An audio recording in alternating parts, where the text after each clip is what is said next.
Proyekto Helmo.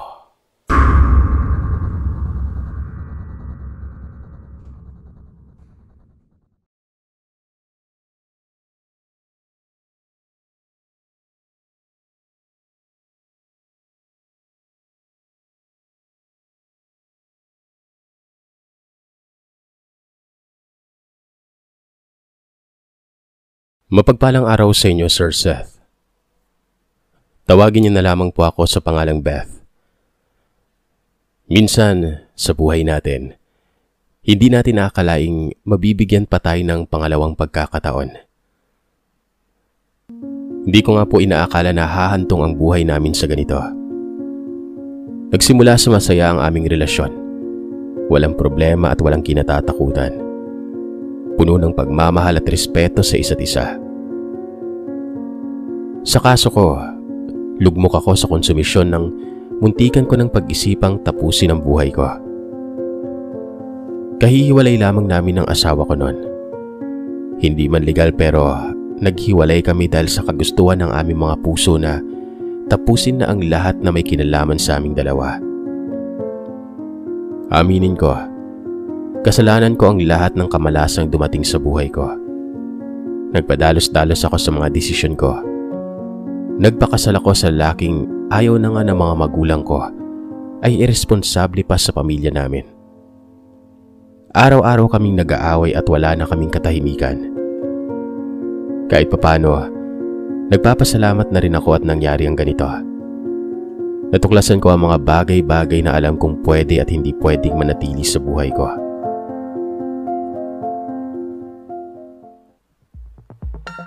Nagkakilala kami ni Randy sa isang fiesta. Ako ang namamahala sa disco sa kapistahan sa aming barangay.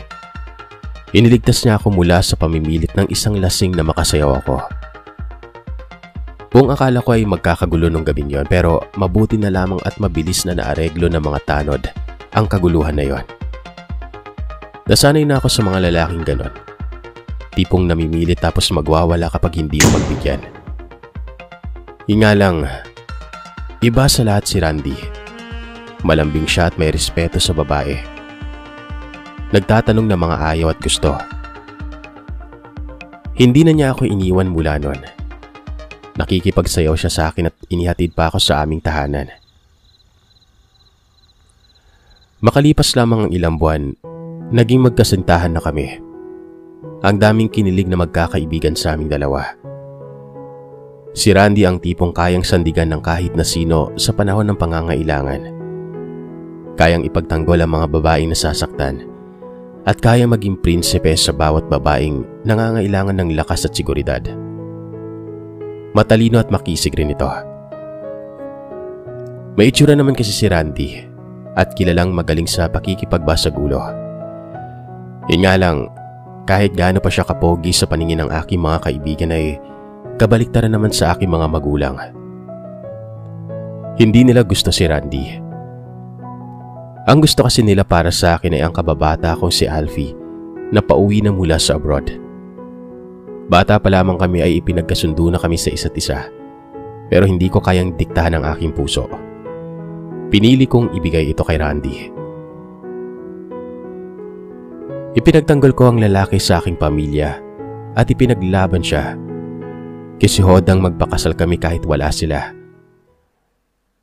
Makalipas lamang ang ilang buwan, nakikita ko na ang mga bagay na dati ay ipinagtatanggol ko mula sa aking mga pamilya. Mga bagay na hindi ko akalaing magagawa niya ng masakit sa aking kalooban. Sugarol si Randy, Sir Seth. Mahilig sa sigarilyo at alak. Walang araw na hindi ko siya nakikitang walang nakapasak na sigarilyo sa kanyang bibig. Umuwi lamang siya kung kailan niya gusto at wala nang ginagawa sa bahay kundi maghalungkat ng kung may makikita pa bang pera. Kahit nakikita na niyang nahihirapan ako, pasarap pa rin siya sa buhay. Hindi naman sana siya dating ganyan.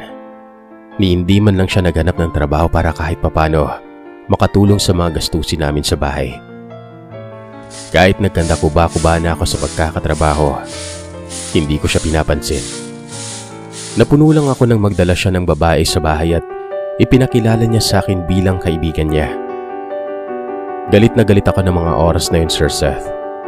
Pakiramdam ko, sinaksak niya ako ng patalikod. Dito na kami madalas na mag-away. Nagagalit na kasi siya sa mga mababaw na dahilan. Ako pa ang sinusumbatan niya kahit sa totoo lang ay siya naman itong maraming atraso sa akin. Minsan nga ay humahantong sa sakitan ng aming pagtatalo. Kaya madalas akong maglayas at magtungo sa ilog sa likod lamang ng bahay namin. Doon kasi ako nagpapalamig ng ulo. Nakakapagpakalma para sa akin ang lagaslas ng tubig noon. Ang mga awit ng ibong iba-iba ang kulay, pati na ang katahimikan ng paligid. Lingid sa kaalaman ng lahat, may magandang kuwebang nagtatago sa likod ng talon. Dito nang galing ang tubig na dumadaloy sa ilog na ito. At sabi ng mga magulang ko, pinamumugaran daw ito ng mga engkanto. Hindi ako naniniwala sa mga engkanto. Bata pa lang ako. Busog na ako sa mga kwentong kababalagan pero ni isa, wala akong kinatatakutan. Wala pa naman kasi akong nakikita kahit na isa nun. Hindi ko nga alam kung ano ang mga itsura nila. Ang sabi ni Mama, ubod ng ganda ang mga engkanto. Pero ano nga bang totoo? Nakakita ako ng litrato ng engkanto sa libro pero nakakatakot yung mga anyo nito. May mahabang dulo ang tenga at may matatalas na pangil. Isang araw, lasing na namang umuwi si Randy sa bahay. Nagwawala ito. May nasagap daw kasi siyang chismis sa bayan na nagmamaktol raw ako at nagiging pabigat sa akin. Hindi ko alam kung ano ang sasabihin. Totoo naman na ikinuwento ko yun sa mga kaibigan ko pero hindi ko inaasahang kakalat ito sa buong bayan mismo. Malakas niya akong sinampal at nagpayanig sa buong pagkatao. Ipinahiya ko raw siya sa mga kakilala niya. Bakit daw kailangan ko pang ipagsabi siya sa isa? Nanginginig na umiyak ako at sinapo ang namumula kong pisngi. Noong mga oras na yon, gustong gusto ko na siyang saktan pero ano bang magagawa ko? Lalaki siya, babae lamang ako. Wala akong lakas para bumalibag ng mga taong kagaya niya. Humagulgol ako na hindi ko na siya pinatulan pa at tumakbo palabas ng bahay. Kagaya ng dati ay nagpunta ako sa kuweba sa likod ng talon. Nakapanglumbabang pinagmasdan ko ang lagaslas ng tubig noon. Kung sana lang kaya kong magpatianod sa sitwasyon namin ngayon. Kaso lang, hindi ko na kinaya, Sir Seth. Palagi lamang niya akong sinasaktan at palagi ko pa siyang pinapatawad. Napakahirap maging isang ulirang asawa na walang ibang ginawa kundi pagsilbihan ng lalaking minamahal ko. Tapos ito pang igaganti niya sa akin, di ba?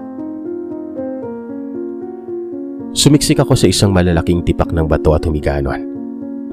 Kung mamamatay man ako ngayon, tatanggapin ko na maluwag sa aking dibdib. Hindi ko na kayang mabuhay para lang masaktan ulit. Kung lalamunin ako ng malalaking nilalang ay wala na akong pakialam. Ang mahalaga, mawala na ako sa mundong yon. Mapait akong ngumiti nang makakita ng isang matulis na bato. Nanginginig na dinampot ko yon at sinugatan ang pulso ko.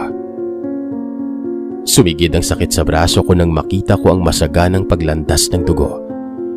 Hindi ko na ininda pa ang katotohanang sinugatan ko ng sarili ko dahil gusto ko nang magpakamatay.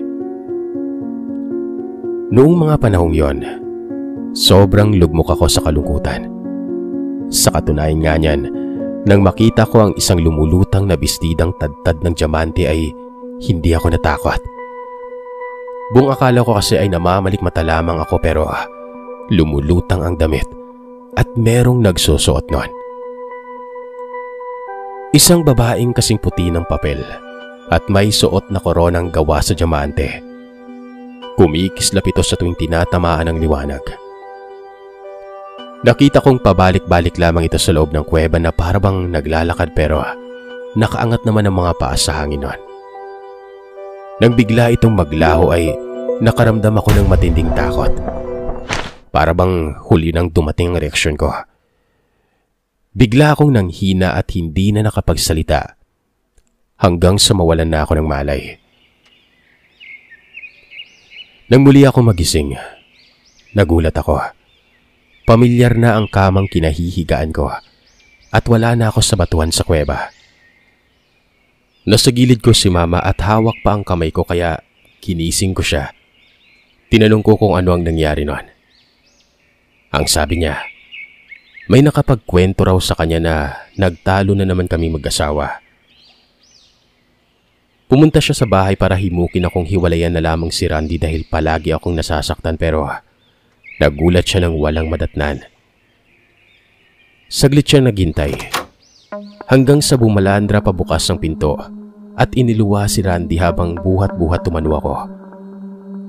Imbis na pagalitan niya ang aking asawa ay pinagtulungan na lamang nilang maihiga ako sa kama. Tanong ng tanong si Mama kay Randy kung ano daw ang ginawa niya sa akin pero hindi naman siya sumasagot. Sa halip, nagbibilin palagi si Randy na pakialagaan ako dahil baka mawala siya ng ilang araw sa bahay. Dumagundong ang kaba ng aking dibdib. Hindi ko kaya makipaghiwalay sa aking asawa. Tanggap kong hindi kami perpekto pero parang pinupunit na niya ang pagkatao ko dahil sa ginagawa niya. Gusto man akong dalhin ni Mama sa bahay ay tumanggi ako. Nagmakaawa akong wag nang sabihin kay Papa ang nangyari sa amin ni Randy. Para sa akin, away lang ito naming mag-asawa. Hindi ko naman kailangan makipaghiwalay kaagad kung kaya pa naming ayusin ang gusot sa pagitan naming dalawa. Walang nagawa si Mama kundi umuwi sa bahay. Ayaw kong malaman ng aking ama ang sitwasyon ko ngayon dahil may sakit ito sa puso. Baka atakihin siya sa labis na konsumisyon sa amin ni Randy. Tulala akong naupo sa upuan habang nakatanaw sa labas nun. Namataan ko ang papauwing si Randy at tila kalmado. Nagpa siya akong salubungin siya para makipagbati pero nagulat ako ng pagkapasok niya sa bahay. Nilagpasan niya lang ako. Sinundan ko siya at humingi ng tawad bilang pagpapakumbaba.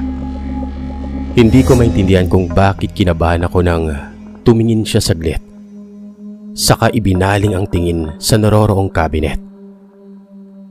Kumuha siya ng damit at nagbihis nun. Nagsuklay. Naglagay ng pamada saka nagwisik ng pabango.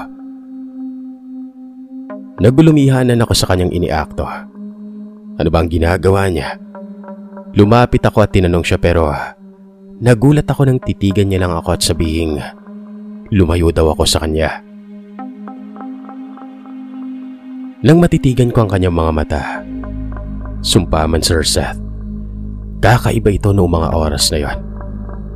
Purong itim na lamang at kung makakilos ay para bang hindi siya si Randy. Aalis daw siya at mamayang madaling araw uuwi. Huwag ko na umano siyang hahanapin kung ayaw kong masaktan. Nagagalit man, hindi ko siya magawang awayin noong mga oras na yon. Tingin ko, kaya niyang gawin ang sinasabi niya, lalo na't parang ibang tao siya sa pakiramdam ko. Hinayaan ko siyang umalis kahit hindi ko alam kung saan siya pupunta. Gayunpaman, naging mahaba ang pasensya ko sa kanya. Sinikap kong intindihin ang aking asawa na basta na lamang nawala sa sarili nun. Hindi naman siya nabaliw kundi palagi lang siyang tulala. Malalim ang iniisip at may gustong puntahang lugar na ayaw akong isama.